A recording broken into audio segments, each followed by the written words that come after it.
Hey guys, what's up? Welcome back to the channel 21 Hunting and Fishing.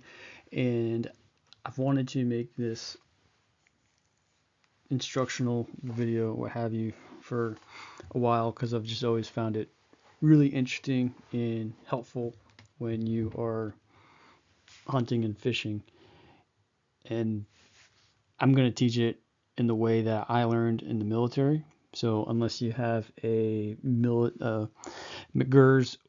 map, protractor, and a lensatic compass, you're out of luck. But these things are pretty easy to find, and learning how to use a compass is pretty important, I would say. So let's talk about land navigation. I'm just going to call it land nav. This is an extremely extensive training package in the military and a lot of different schools, and it's nearly impossible to break this down into a cool short one video, but it's also not all that complicated once you get a hold of it. Now I know we have GPSs and all that good stuff, but kind of like learning math before you use a calculator, it's pretty important, I think, to be able to manually land navigate yourself to where you want to go, or get yourself out of a situation. Now there's some principles that could be used on the water as well. We probably won't get into those until later, but this is mostly, as you can see, based on being on the land. So let's get started. As I was saying, I'm going to teach this from a military grid reference system. Why? It's because it was how I was taught, but also it's pretty easy to use. To me, it's the metric system of military or map grid systems.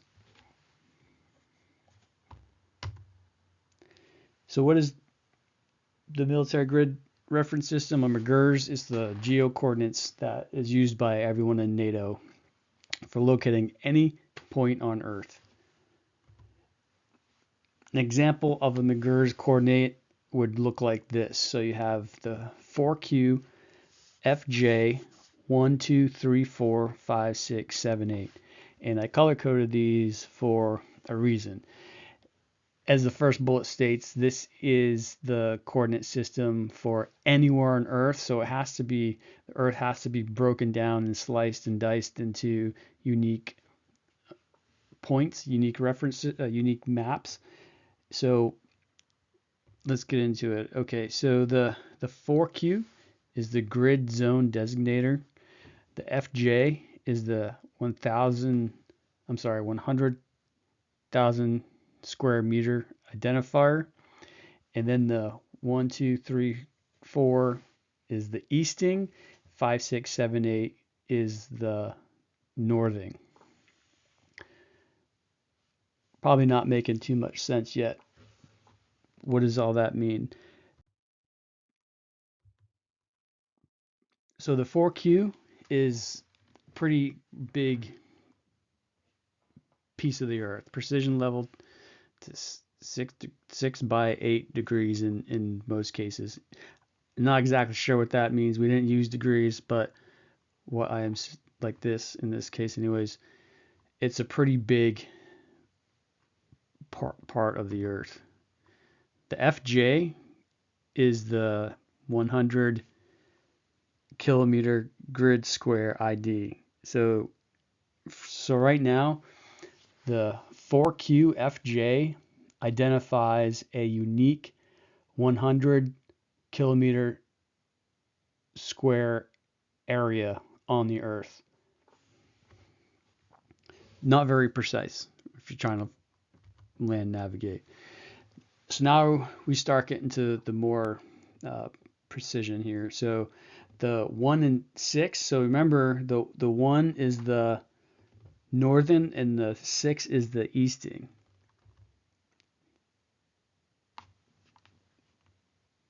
I'm sorry, I got that right. I'm wrong. The 1 is the easting and the 6 is the northing, because you read right and then up. So if you look at a map, if you move into the right, and why am I saying right? It makes sense in a second. You're moving to the right, you're moving east-west, right? Or in this case, east.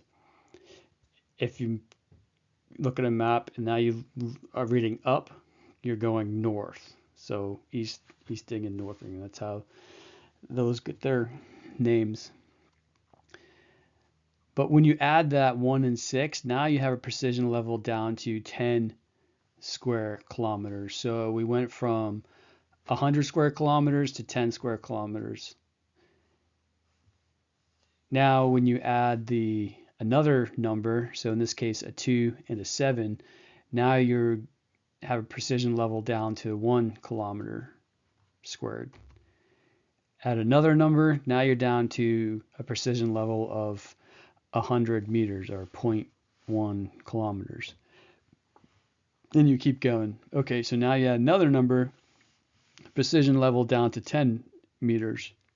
So in this case, we would call this an 8-digit grid. So if someone says, hey, give me an 8-digit grid, you have 1, 2, 3, 4, 4 digits, 6, 7, 8, 9, 4 more digits. That's an 8-digit grid. Typically, you're not repeating the 4Q or the FJ because those are pretty, they don't change, right? Those are the big, higher level area of the world that you're in. So 4 digits gets you 1 square kilometer, 6 digits, 100 square meters, 8 digits, 10 square meters. So what does 10-digit grid get you? It gets you into a 1 square meter area on the Earth. It really should be squared. Doesn't say it on the slide, but you get it, because it creates a box, right? So this 1, 2, 3, 4, 5, that's the one, that's like the length, or I'm sorry, that would be like the width of the box, and then the 6, 7, 8, 9, 0 would be like the length of the box, if you can picture it that way. So 1 square meter is about as precise as you really ever can get with this system. Though when you think about it, if you're within 10 square meters of something, you're probably there. You really don't need to navigate with a 10-digit grid. 8 is good enough. So this breaks it down on how the military grid reference system works. This is fundamental to the land navigation that I was taught, that I am talking about today. Now, the cool thing is that your Garmin will have the MGRS system on it. So you can see on this picture that just popped up, MGRS, MGRS, that's the 16S. So that's the GZD. The GC is the 100 kilometer grid square. 41643. The easting, northern is 52948. So that's pretty precise. That gets you within 1 square meter. All right, so that's the grid system, but just to add a picture to it, so it looks like this on a big map. So you have the grid zone designators across the top right here, and in this case you can see Honolulu is in 4Q FJ. So 4Q is this box, and then the FJ is right here, and then there's Honolulu.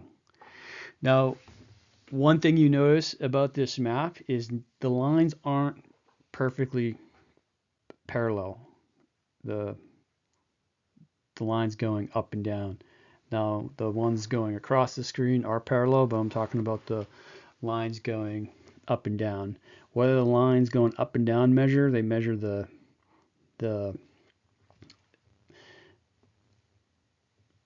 easting, right? Like if you're moving left to right. So this line right here is a different easting than this line right here. And then the horizontal lines measure how far north you're going, right? So if you're in this box right here, and then you move to this box, you could potentially stay on the same easting, but your northern might change.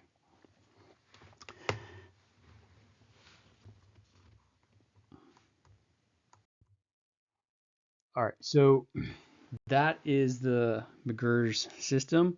Now, our first tool that we need is the map. You need a map, generally speaking, when you are trying to land navigate.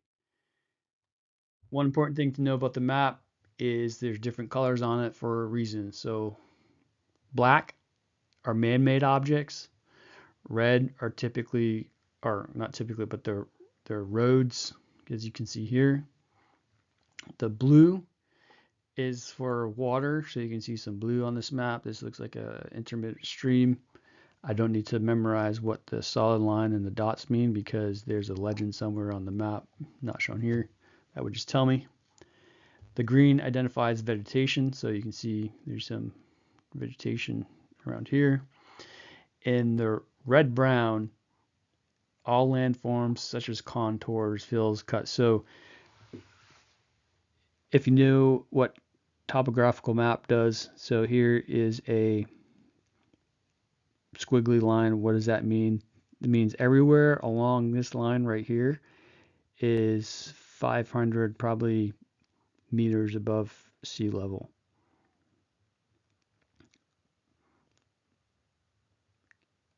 And then something like here would be like a cut. So this would be like a finger coming down. So imagine putting your hand on the desk like a spider almost. Your fingers are just that. Your fingers are the part that juts out. And then the draws would be that gap in between your fingers. So this would be like a draw. And this would be a finger.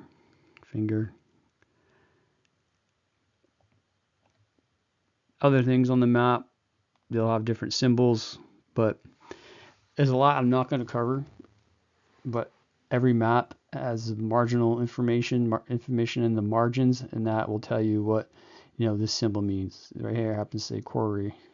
It'll tell you what this dotted line means. It's probably a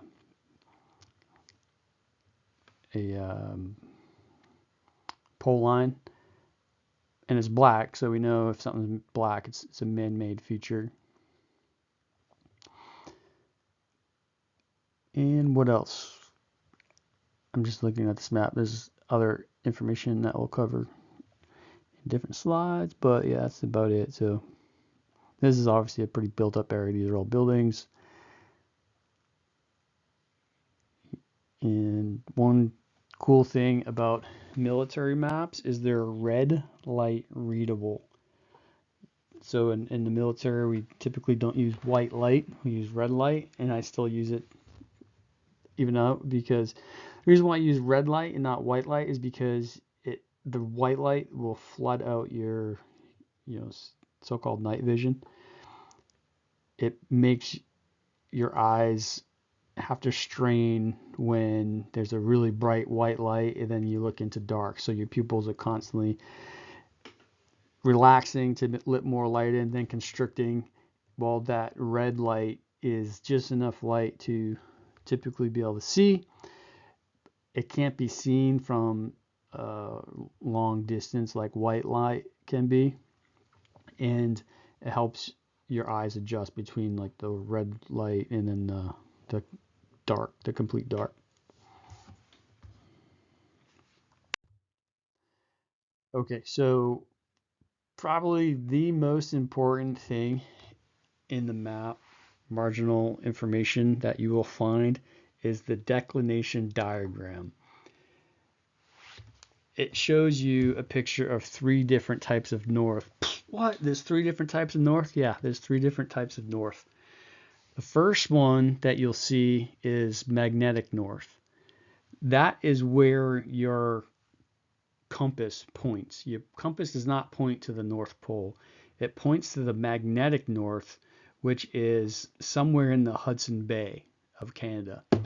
It's close enough to north where we can use it as generally north, but it's also really important to know that it's not north, and there's a magnetic difference. Your compass is going to point in a different direction than true north. So let's talk about true north. What is true north? True north is what you have probably always thought about north. It's the line to the geographic North Pole. And then there's grid north. Well, you saw in that map, that big map where we looked at Honolulu in the middle of the Pacific Ocean, how the vertical lines are not parallel. Well, that's because the Earth is round, and when you try to break up a round object with 90-degree angle lines, eventually the ones going up and down vertical, the eastings, are gonna converge. And so that is why grid north may not be true north. Why is this really important? Again, because your compass is going to always point to magnetic north. In the declination diagram will change depending on what map. So this one points to, or what am I trying to say? So the magnetic north on this map, whatever map this came from, is slightly to the left of grid north. On this map over here, it's the opposite. It's magnetic north is to the right of grid north. And then this one is showing you how, well, I guess they all kind of show how true north can be somewhere, is somewhere else. So here's the biggest thing that you have to remember about using a map and a compass. Honestly, true north doesn't really make a difference at all when you're talking about land nav. It's just one of those things. You need to know the GM angle. What is the GM angle? It's the GM angle is used to convert a magnetic azimuth to a grid azimuth and vice versa. So it's the grid to magnetic angle. So the GM angle on this map is 5 degrees. So if I take a compass reading and I need to convert it to a grid, you subtract the GM angle. I'll say it again. To convert a magnetic azimuth to a grid azimuth, subtract the GM angle. To convert a grid azimuth to a magnetic azimuth, so we're doing the opposite, we have to add the GM angle. In this case, it's 5 degrees. We're not going to talk about mills. Mills are not typically used for land navigation. They are used for calling a fire. Not doing that one. I hope this is clear. And you never have to really memorize this unless you did what I did. On my military maps, I would make them as small as possible. So if there's only a certain area of the map I'm going to be using, I cut off the other parts of the map with scissors, and I just have to remember what the GM angle is. Very important to remember the GM angle. If you get this wrong, you'll drift from where you're trying to go. So if I think I'm heading, say, at 100 degrees, I might not be if I did not remember my GM angle and whether I was converting a magnetic azimuth to a grid azimuth. Azimuth is just a direction. So if someone says, point your compass at a 270-degree azimuth. That's what that means. It's just a direction. Do not forget about the declination diagram. You will get lost if you're using a compass and a map and a compass, and you're going back and forth between plotting plots on your map, and then you want to go to that point. Make sure that, for example, if you're using this one, so I'm converting a grid because I'm going from my map to my compass. I'm using my protractor to get my direction, which I'll show what that is in a second. To a magnetic azimuth, I want to add the GM angle. The magnetic north doesn't change a lot in a short amount of distance, so you don't have to worry about like going to the town over, and your magnetic north is not going to be, go from left to right. You have to imagine that it's all pointing to somewhere in the Hudson Bay, the magnetic North Pole.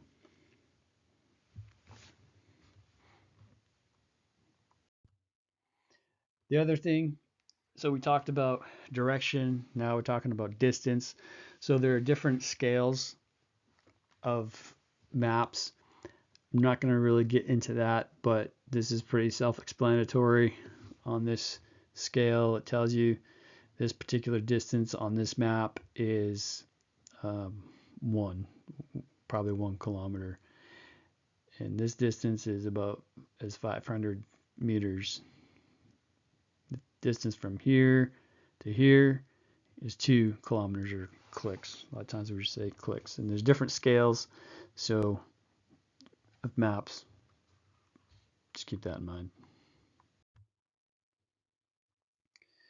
All right, so this is the protractor.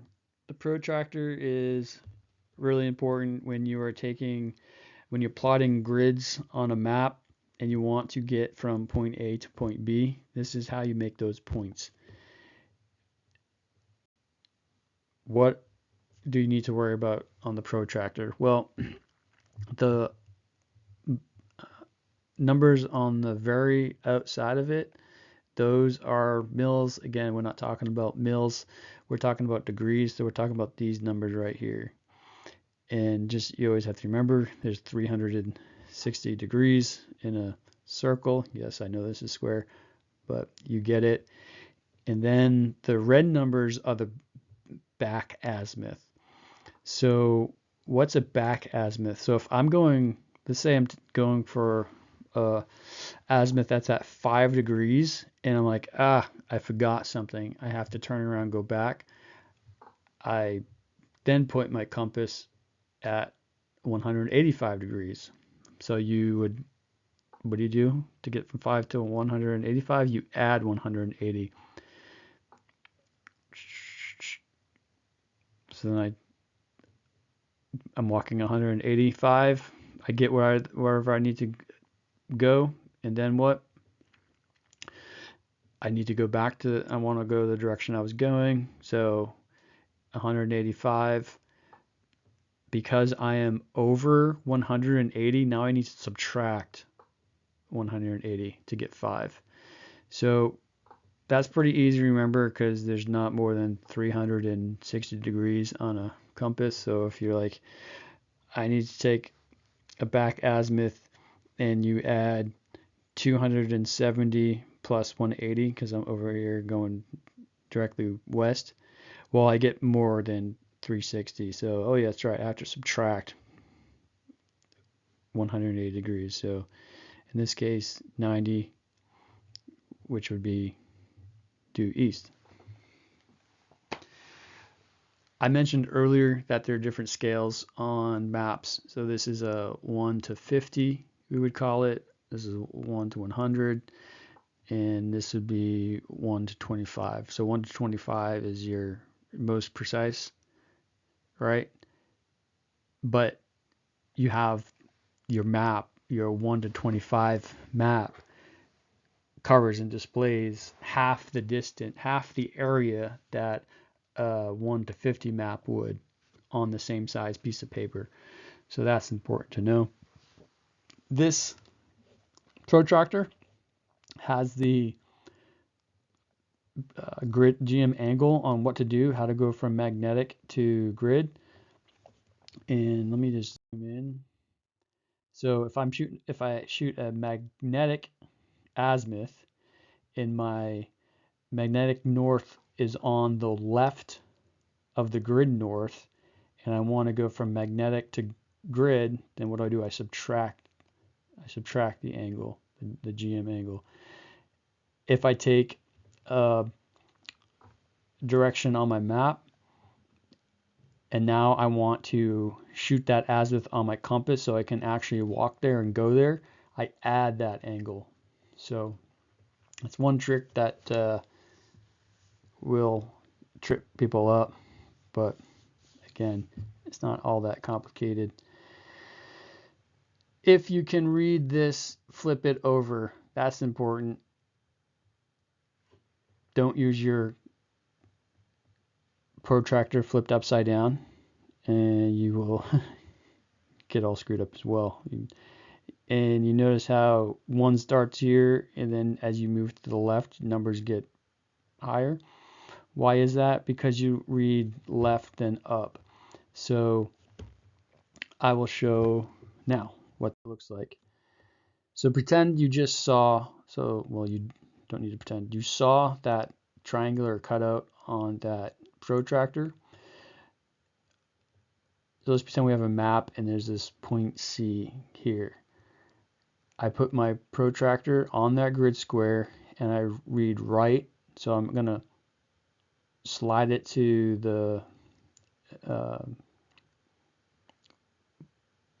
until the vertical part on that triangle is on that dot, that point, and then I read this number 3. Okay, so what does that mean?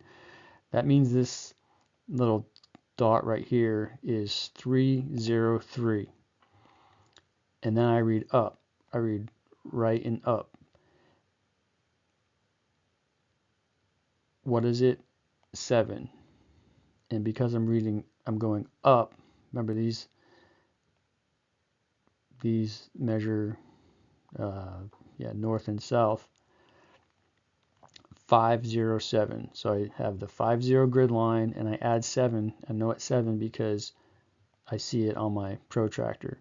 So what is this? This is a 6-digit grid. What does 6-digit get us? It gets us into 100 square meters. So it's not just 100 meters because the map is broken down between, it's two-dimensional, right? So you always have one square whatever you're talking about. Now you notice on the protractor it has other graduations on it as well, so you can get even more precise. So in this case we do the same thing.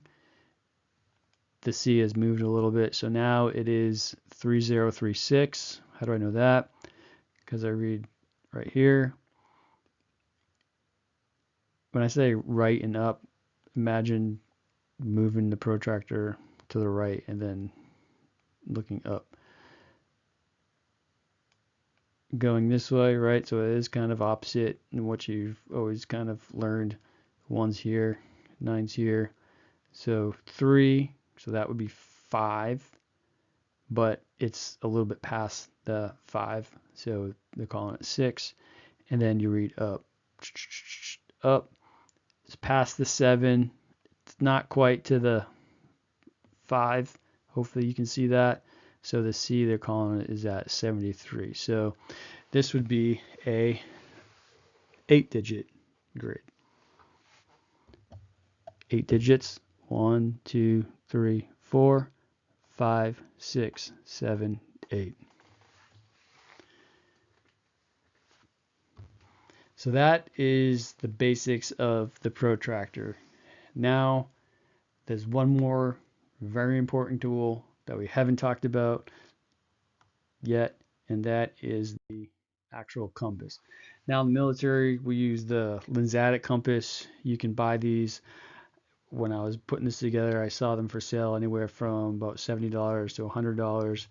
I think I remember them being like $50 if we lost one and we had to go buy one at the surplus store to pay Uncle Sam back.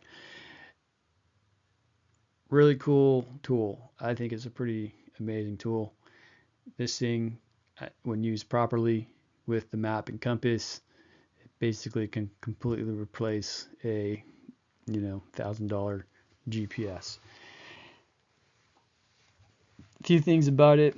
So you can see this is the floaty dial that you're probably used to with any other compass.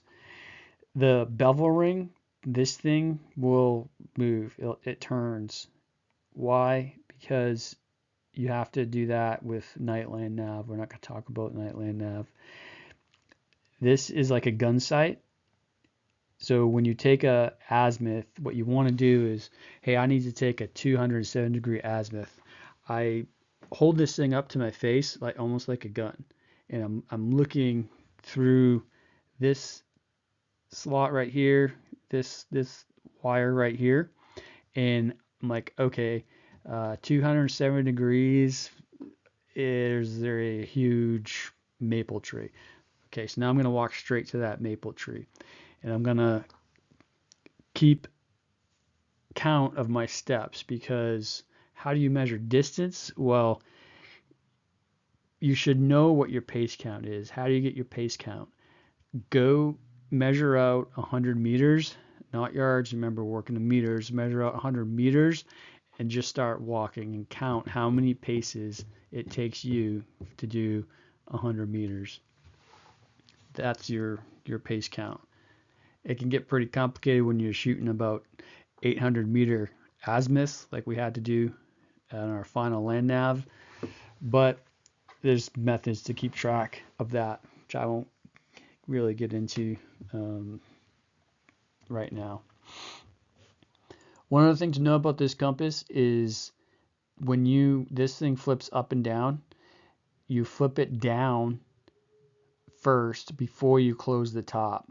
Why do you do that? Because it will lock the dial in place. It generally floats, but when you flip this down, it locks it in place. Why is that also important to note? Make sure this thing is all the way open so your dial moves freely, or else it'll get locked or get caught up, and it will probably give you a bad reading. So you see there are two sets of numbers on this compass, just like there was in our protractor. One is mils and one is degrees. For land nav, we're worried about the red numbers here. These are the degrees, right? Remember, 360 degrees in a circle. West is 270, east is 90. There's some glow in the dark parts on the map, on the compass, right on the dial, which always points to magnetic north, not true north, not grid north. The little spot down here that glows, that is for Nightland nav. This glows, and then the back of the east and west, that glows, so you can see, and this glows too. These two little lines here. The glowing doesn't really help you at all during the day. It's all for night. This here is just called the thumb loop. You put your thumb through that to hold it better.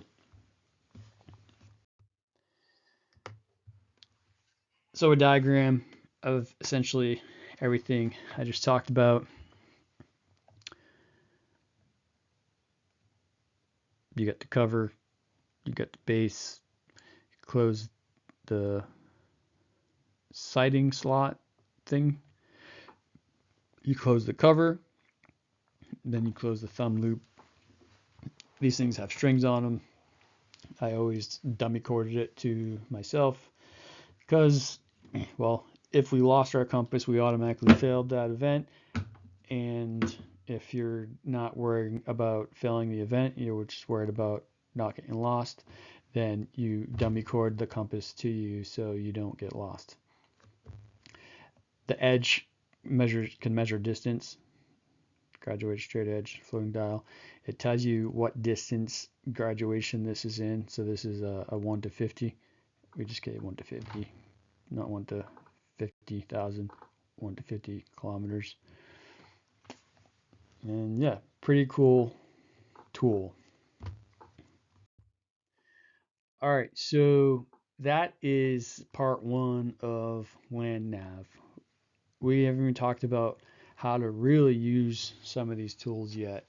We just talked about the military grid reference system, how precise it can be, its different naming functions. We talked about the map, the different colors on the map, what they mean, and why that's important. We talked about probably the most important thing on the map is that GM angle, that grid to magnetic angle. What does that mean?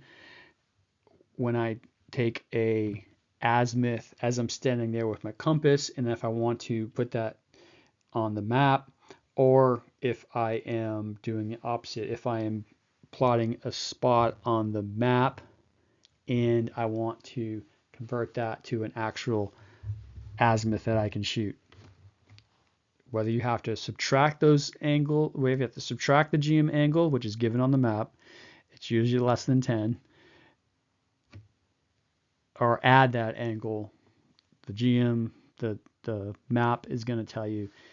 And in the case of the protractor that I was showing, even the protractor would tell you to remind you to make sure you are either adding or subtracting, and whether you're, depending on what you're doing. If the GM angle is 0, then you don't have to worry about going back and forth. And so that'd be pretty cool. Imagine your GM angle would be 0 if you're like directly south of the magnetic north, because then your compass is generally going to always point in that direction, which should really be no need for a GM angle. And then we talked about the compass. So the 3 important tools, and then the military grid reference system that makes it all make sense. So that's almost 40 minutes of just talking about some really basic stuff. This is definitely going to be a multi-part series, and I think it's a pretty cool tool that can get you in and out of, into where you want to go, or get you home safely as well. Hope you're enjoying it. Thanks, and see you on the next one.